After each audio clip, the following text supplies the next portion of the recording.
everyone, welcome back to Lavendaire. It's Aileen. So today I want to share some favorites from July, and it's basically like my travel edition favorites because I was traveling for most of the month.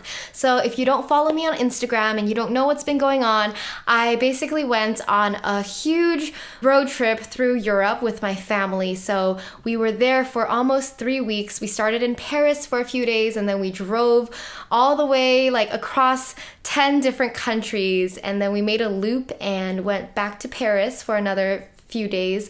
But yeah, it was a huge trip, 14 family members in a big Asian tour bus, and it was quite like a trip for the memories. So yeah. So my first favorite is gonna be my gel nails that I got done right before the trip. So let me tell you the story about these nails. So I ordered foreign currency to pick up at the bank. So when I went to pick it up at the bank, the teller had these like bomb nails.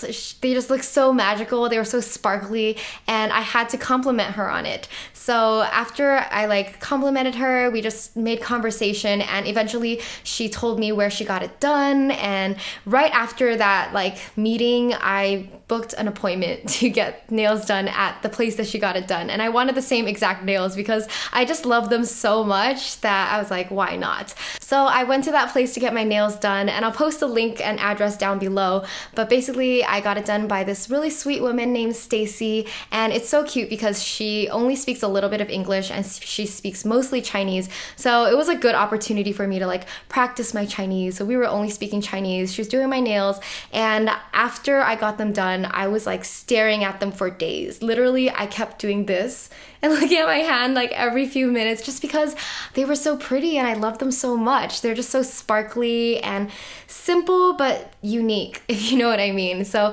I don't normally do gel nails. I haven't done gels in over a year, I'd say, because I normally just wear natural nails or press-on nails. But going on a trip that's like 3 weeks long, I knew that I wanted to get gel nails because gels are really sturdy. Like even now after my trip, it's been 4 weeks and my nails are still intact, even though I have like nail growth. So yeah, I think when you're traveling, my best option for nails is to get gel nails, because if I'm wearing natural nails, like, you know, carrying the luggages and just doing all the stuff you do when you travel, most likely like your nails are gonna break, something's gonna go wrong, or even like at the very least that your nail polish is gonna chip, and who has time to like do nails when you're traveling? So next, I'm moving on to some travel favorites in skincare. So whenever I travel, I try to keep my skincare products to a minimum. I don't want to bring too many products. So I usually stick to like one cleanser, one makeup remover, and one moisturizer. Sometimes I'll throw in an eye cream or something. So for this trip, my main moisturizer, the only moisturizer that I brought was this one. It's the Pacifica Coconut Probiotic Cream. I got this at Target. I think it's pretty inexpensive if I do remember correctly. And it's vegan, cruelty-free, all that good stuff. And it's just like a simple, basic cream that you can wear day, night.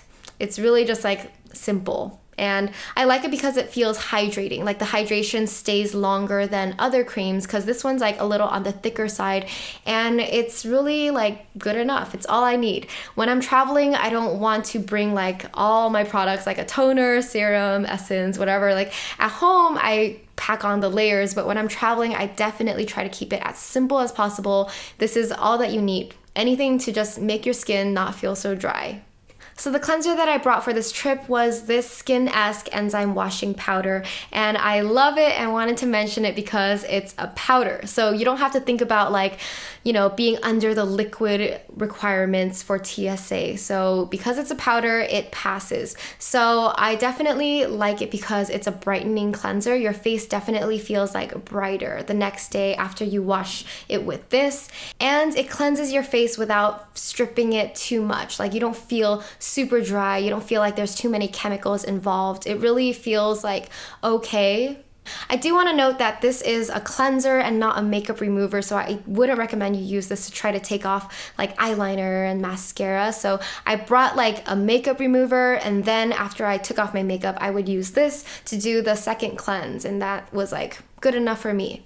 My next favorite is this backpack that I got right before my trip. So my qualifications for a travel bag is just any bag that can fit my DSLR camera. So I bring, hold on, let me get this.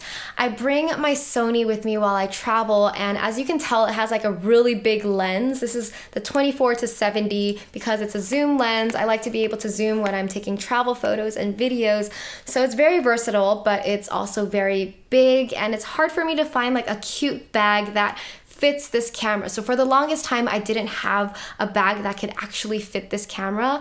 And a few days before my trip, I came across this backpack. I got it at the most random place. It was a stand in a Chinese supermarket right in front of like the Chinese food court. So there's a food court that I go to get Hainam chicken, like amazing Hainam chicken. If you guys are ever in San Gabriel, I'll post the name and the address down below. But there's like this stand where this lady's selling all these bags, and that's where I spotted the backpack. It was only $23, which I think is pretty cheap for a bag.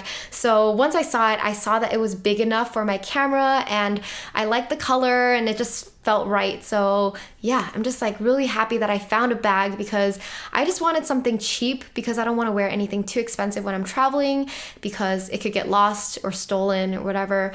But also just like a bag that could not only fit my camera, but it could also go with every single outfit that I could possibly wear on my trip. So something very versatile that would look good on Instagram.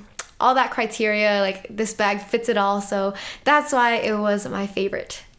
All right, that's it for my favorites for the month of July. Thanks so much for watching. Let me know if you have questions about anything in the comments, and also let me know your music suggestions. I love it when you guys suggest your music so that I could add any cool new songs to my summer Spotify playlist. So I'll link that playlist down below because it's still summer. So I'll see you guys next time. Love you all. Bye.